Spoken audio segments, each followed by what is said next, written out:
देखिए, सबसे पहले तो मैं हरियाणा वासियों को बधाई देता हूँ। बड़ा शांतिपूर्ण मतदान हुआ हरियाणा में, कहीं कोई छुटपुट घटना भी सामने नहीं आई है।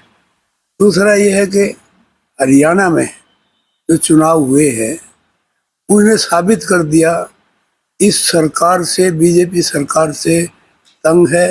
बेरोजगारी में, भ्रष्टाचार, महंगाई से आम जनता तंग है और इसलिए जो है लोगों ने मतदान किया कांग्रेस पार्टी में। और कांग्रेस पार्टी की लगभग, यदि अंडर करंट हुआ तो कुछ भी हो सकता है, नहीं तो कम से कम 7 सीट जो है आने वाली है हरियाणा जाएंगे। हरियाणा में। अभी से पहले जिस तरह से बीजेपी के नेताओं का बयान आ रहा है, मित्रघात के आरोप लगा रहे हैं, अधिकारियों को धमकाया जा रहा है, कुछ इस तरह की बातें सामने आ रही देखो, ये हार की बौखलाहट है। स्पष्ट तौर पर एक चीज आ चुकी है कि बीजेपी हार चुकी है, इसलिए वो अभी मंथन कर रहे हैं, लोग वो दोषारोपण कर रहे हैं अपने मंत्रियों पर, अपने विधायकों पर और अपने अधिकारियों पर, पदाधिकारियों पर। ये जो कर रहे हैं, ये सिर्फ हार की बौखलाहट है।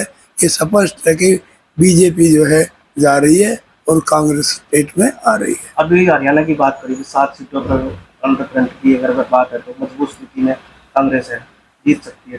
तीन कौन सी सीट ऐसी हैं जो लूज कर सकती है? ऐसे लूज वाली तो अभी कोई बात नहीं है, लूज में भी कंटेस्ट है। जैसे इसकी है, अपने करनाल है, वो गुड़गांव है, इस टाइप की जो 1-2 सीटें हैं, 2-3, इस पर जो है मुकाबला है। अंडर करंट होगा तो इनमें भी पता नहीं क्या हो जाए, मतलब उल्ट फेर इनमें भी हो सकता है। लेकिन आज कांग्रेस मजबूत स्थिति में।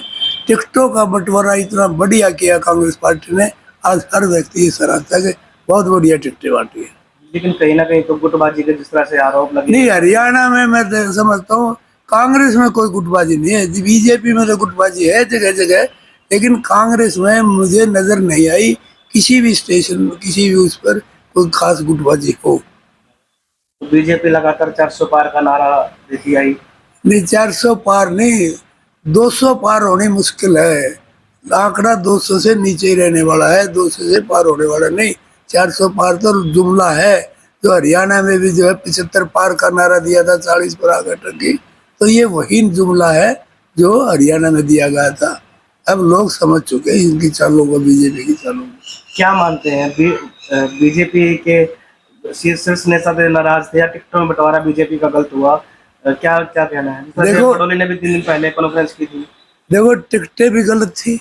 और ये आप स्पष्ट है, जब मुख्यमंत्री, पूर्व मुख्यमंत्री जो किसी हैसियत नहीं, आज ना वो एमपी है, ना एमएलए है, ना चीफ मिनिस्टर है, वो कर्मचारियों को धमका रहे। किस हैसियत से धमका रहे? ये बौखलाहट है कर्मचारियों को डराने की। कभी ये गिनती में गड़बड़ करवाने के लिए डरा रहे हो, अब वहाँ गड़बड़ करो, ऐसा कुछ नहीं होने वाला। अब कर्मचारियों ने भी समझ लिया है। अब ये पिछली सरकार ने कर्मचारियों को कुछ नहीं दिया सिवाय इनको प्रताड़ना करने के। और आम आदमी, किसान है, मजदूर है, सब कुछ इनसे त्रस्त है। और अब ये जो है ना, इनकी विदाई तय है। बडोले ने 3 दिन पहले एक कॉन्फ्रेंस की जिसमें भितरघात के आरोप लगाए। उसके बाद एक ऑडियो सामने आई, वो बताया जा रहा है कि गन्नौर की विधायिका के पति की ऑडियो है। तो उस मामले में जिक्र चल रहा है कि हुड्डा साहब से सेटिंग हो गई है। देखो, ये कहते हैं हुड्डा साहब से सेटिंग होगी, अगला इलेक्शन लड़े, कुछ ऐसी बात उसमें ऑडियो में है।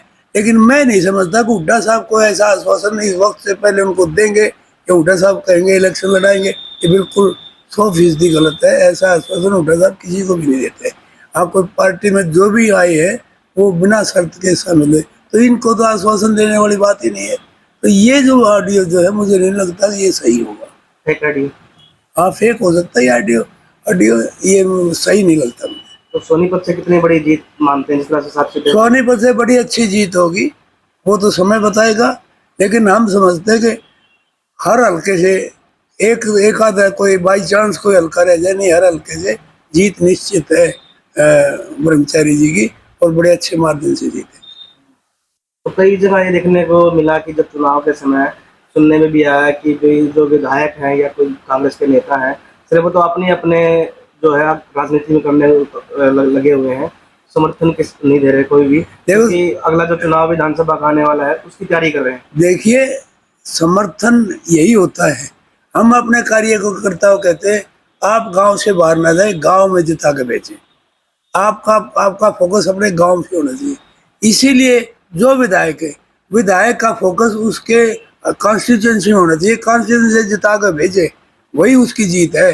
वो घूमता दूसरे हलकों में रहे, अपने हलके में उसका रिजल्ट कमजोर आए तो वो अच्छी बात नहीं है। इसलिए हर विधायक और सब कार्यकर्ता सारे सोनीपत जिले के एक बहुत अच्छी तरह से ब्रह्मचारी जी के लिए लड़ाई लड़ रहे थे और वो विजय प्राप्त करने वाले। तो आपका हल्का गोहाना पड़ता है, तो कितनी बड़ी जीत वहाँ से? देखो, मैं बड़ी जीत की बात नहीं करता, लेकिन 100% जीत है, अच्छी जीत होगी और बड़ा अच्छा लोगों ने साथ दिया है।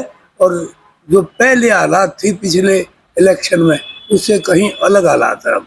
तो मार्जिन कितना हो सकता है गोहाना से मार्जिन 10,000 भी हो सकता है, ज्यादा भी हो सकता है कांग्रेस की तरफ? कांग्रेस।